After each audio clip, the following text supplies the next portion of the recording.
Class. आज हम बात करेंगे, ऑलरेडी मैं आपको सिखा चुका हूँ कि टूल ऑफसेट कैसे लेते थे डायल के साथ भी, और डायरेक्ट टचिंग करा के भी हम कैसे टूल ऑफसेट्स का यूज़ करते हैं। लेकिन आज हम जो बात करेंगे रेनिशा की टूल प्रॉप और वर्क प्रॉप के लिए, तो उसके ज़रिए भी हम अपने टूल ऑफसेट और वर्क ऑफसेट ले सकते हैं। जैसे कि आपको ये दिख रहा है, ये हमारा टूल प्रॉप है। वर्क प्रॉप जब मैं स्पिंडल पे लगाऊंगा तो आपको दिखाऊंगा कि वो वर्क प्रॉप है, लेकिन ये हमारी टूल प्रॉप है। इसके ऊपर ये स्टाइलिश लगा होता है। तो सबसे पहले जब भी हम इसको माउंट करते हैं, जब भी हम इसको फर्स्ट टाइम यूज़ करते हैं, इंस्टॉल करते हैं मशीन के अंदर, तो सबसे पहले इसके लिए क्या करना पड़ता है, इसको कैलिब्रेशन करना पड़ता है। बिना कैलिब्रेशन के आप इसको यूज़ नहीं कर सकते हो। तो कैलिब्रेशन करने के कुछ स्टेप्स रहते हैं। और कैलिब्रेशन क्यों करा जाता है? कैलिब्रेशन अगर आपका स्टाइलिश अपनी जगह से हिल द्वारा से कैलिब्रेट करना होगा, और जब आप नया इंस्टॉल करके लगाते हो तब भी आपको कैलिब्रेशन करना पड़ता है। तो कैलिब्रेशन इज मस्ट। दिखाया कि टूल प्रोब दिखाई दी, और ये मेरी वर्क प्रोब है। वर्क प्रोब के ऊपर भी स्टाइलिश लगा रहता है। स्टाइलिश के नीचे ये रूबी क्रिस्टल लगा होता है, रूबी टिप बोल सकते हो इसको आप। और ये होगी हमारी टूल प्रोब, ये हो गया हमारा वर्क प्रोब, और वो हो गया हमारा OMI, मतलब कि ऑप्टिकल मशीन इंटरफेस। इन दोनों को इंटरफेस, जब भी हम अपना टूल प्रोब को या वर्क प्रोब को नया इंस्टॉल करते हैं, तो उसके लिए सबसे पहले इसकी सेटिंग करने के लिए आपको जो टूल प्रोब है पहले तो उस जगह पे रखनी है। एक तो आपकी मशीन के स्पिंडल की वहां तक लिमिट आ रही हो, और दूसरा बिल्कुल साइड में होना चाहिए। आपकी किसी भी कोई भी वर्क होल्डिंग डिवाइस या कोई भी फिक्चर क्लैंप करने में आपको कोई दिक्कत परेशानी ना हो। और इसके बाद जब इसको आप क्लैंप कर देते हो विद दी टी नट, और नट क्लैंप होता है, इसके नीचे नट लगा रहता है। तो अब आपको इसके बाद डायल के साथ इसका पैरेललिज्म सेट करना होता है। तो पैरेललिज्म सेट करने के लिए इसका क्या प्रोसेस रहता है, आप डायल की नीडल लगाओ। अगर आप वाई एक्सिस में इसकी पैरेललिज्म सेट कर रहे हो, तो ये जो आपको दो स्क्रू जिसके ऊपर मेरी उंगली रखी हुई है, ये आपको दो स्क्रू दिख रहे हैं। इन दो स्क्रू की एडजस्टमेंट से आप इसके वाई एक्सिस का पैरेललिज्म सेट कर सकते हो। और जब आपने इसका एक्स एक्सिस का पैरेललिज्म सेट करना है, तो ये जो नीचे दो नट दिख रहे हैं आपको, ये बड़े नट जो दिख रहे हैं आपको, इन नटों के साथ आपको इसको एडजस्टमेंट करनी होती है। पैरेललिज्म मेंटेन होना बहुत जरूरी है स्टाइलिश का। वर्क प्रोब के अंदर, ये जो वर्क प्रोब है इसके अंदर अगर आप देखोगे तो ये एडजस्टमेंट अलग होती है, ये एडजस्टमेंट अलग होती है। इसको एडजस्ट करने के लिए आप डायल की नीडल रूबी टिप पे लगाएंगे और इसकी रनआउट को चेक करेंगे। इसकी रनआउट भी एक्यूरेट होनी चाहिए, रनआउट ज़्यादा नहीं होनी चाहिए। तो रनआउट सेट करने के लिए हम क्या करते हैं, इसके अंदर जैसा कि हमारा फोर्जा चक के अंदर मैकेनिज्म यूज होता है इंडिपेंडेंट जॉस वाला, वैसे ही सेम इसके ऊपर चारों डायरेक्शंस में नट दिए रहते हैं। तो इन नटों की एडजस्टमेंट से हम इसकी रनआउट को सेट करते हैं। लेकिन आपको एक चीज़ का ध्यान रखना है, जब भी आप टूल प्रोब या वर्क प्रोब को टाइट कर रहे हो, उसके नट तो जो Allen की है उसको सिर्फ इन दो उंगलियों के साथ यूज करना है। आप उसके लिए हास की वेबसाइट पे जाके उसकी टॉर्क, कितनी टॉर्क देनी है, क्या करना है, वो फॉलो भी कर सकते हो। अब हम करेंगे इसकी कैलिब्रेशन कैसे करते हैं। तो कैलिब्रेशन करने के लिए आपको या तो आपके पास ये टेस्ट बार होना चाहिए।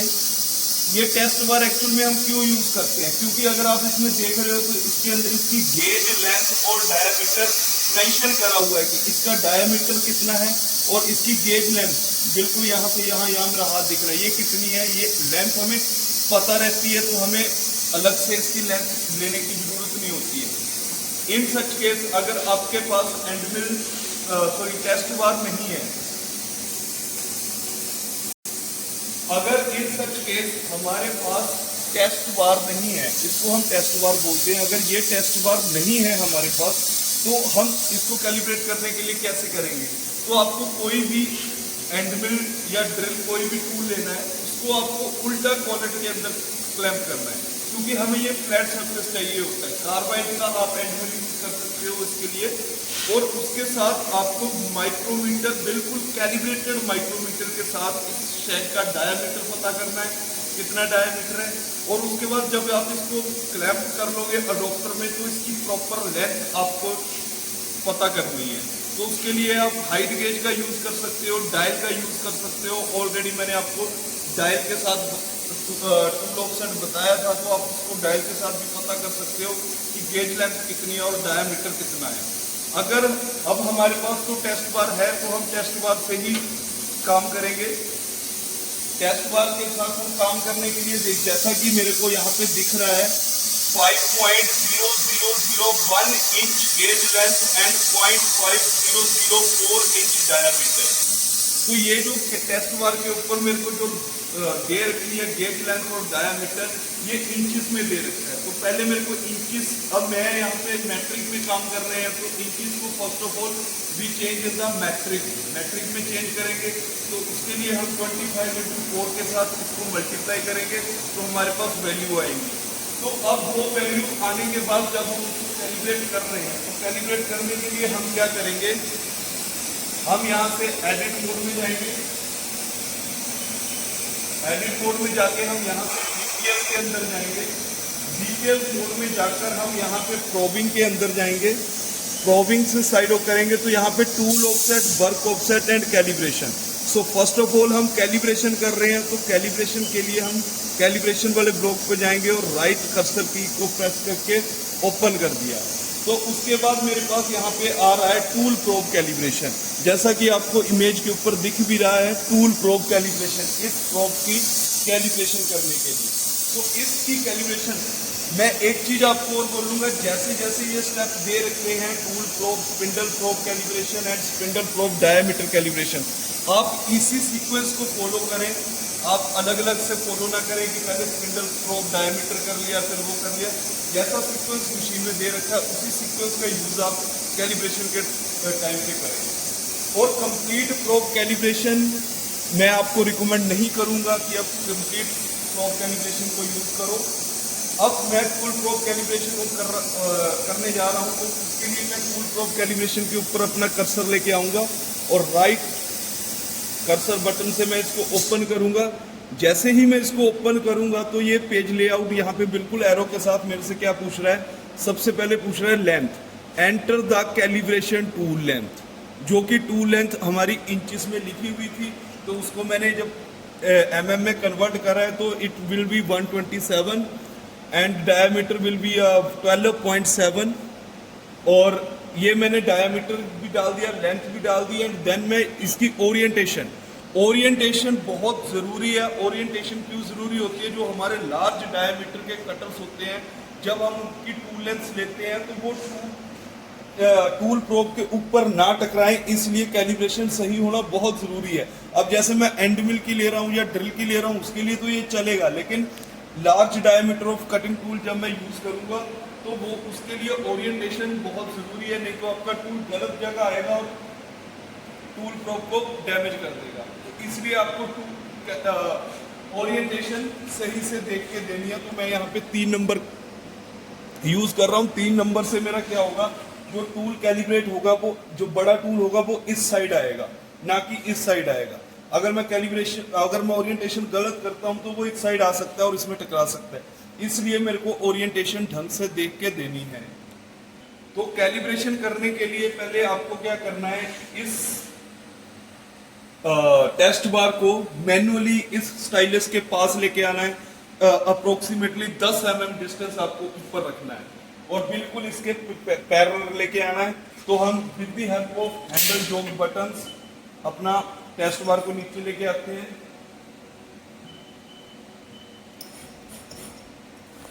टेस्ट बार नीचे लेके आ रहे हैं हम।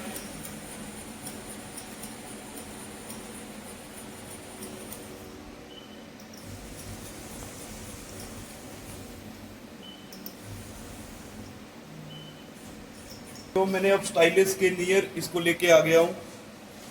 तो अब मैं अपना ड्रॉर बंद करूंगा और मैं फिर से एडिट बीपीएस में जो मैंने जो भी लेंथ और डायमीटर जो भी डाटा डाला है उसको करने के लिए अब मेरे को प्रोग्राम को, अगर तो आपको इमीडिएटली चलाना है, अभी चलाना है, तो आप डायरेक्ट साइकिल स्टार्ट करोगे तो आपका काम करना स्टार्ट कर देगा। लेकिन अगर आप चाहते हो कि लेटर बाद में काम करने के लिए आपको रखना है तो आप इसको MDI में भी ले जा सकते हो, क्लिपबोर्ड में भी कॉपी कर सकते हो। तो उसको कॉपी करने के लिए F4 प्रेस करूंगा। F4 प्रेस करते ही मेरे यहाँ पे पूछ रहा है कि 1 दबाओगे तो इंसर्ट टू क्लिपबोर्ड होगा, 2 करोगे तो आउटपुट MDI होगा और 3 करोगे तो एक नया प्रोग्राम बनेगा। तो हमें नया प्रोग्राम नहीं बनाना है, हम आउटपुट टू MDI करते हैं। तो मैं यहाँ पे 2 प्रेस करता हूँ तो आप जैसे ही देख रहे हो मेरे MDI के अंदर ये प्रोग्राम इसका आ चुका है। टेस्ट बार को या फिर आपने अगर उल्टा करके एंड मिल पकड़ रखा है उसको मैन्युअली आप अप्रोक्सीमेटली 10 mm 12 mm के डिस्टेंस पे रखोगे स्टाइलिश से। और उसके बाद आप जैसा मैंने आपको बताया था ये मेरा डाटा डालने के बाद आपने प्रोग्राम को अपने MDI में ले गए हो। तो MDI में ले जाने के लिए क्या करा, मैंने F4 प्रेस करा तो यहाँ पे नंबर ऑफ ऑप्शंस आती हैं, क्लिप बोर्ड पे लेके जाना है या MDI में या नया प्रोग्राम बनाना है। तो आउटपुट टू MDI में सिंपल 2 प्रेस करता हूँ तो ये मेरा प्रोग्राम आ गया। तो अब इस प्रोग्राम को आने के बाद मैं सिंपल साइकिल स्टार्ट का बटन प्रेस करूंगा।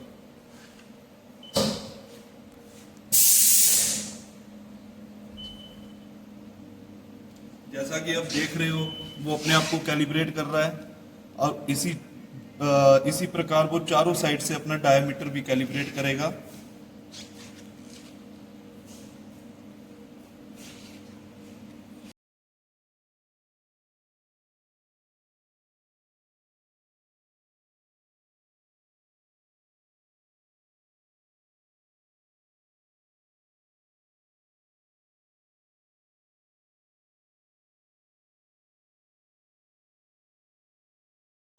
प्रोब कैलिब्रेट हो चुकी है।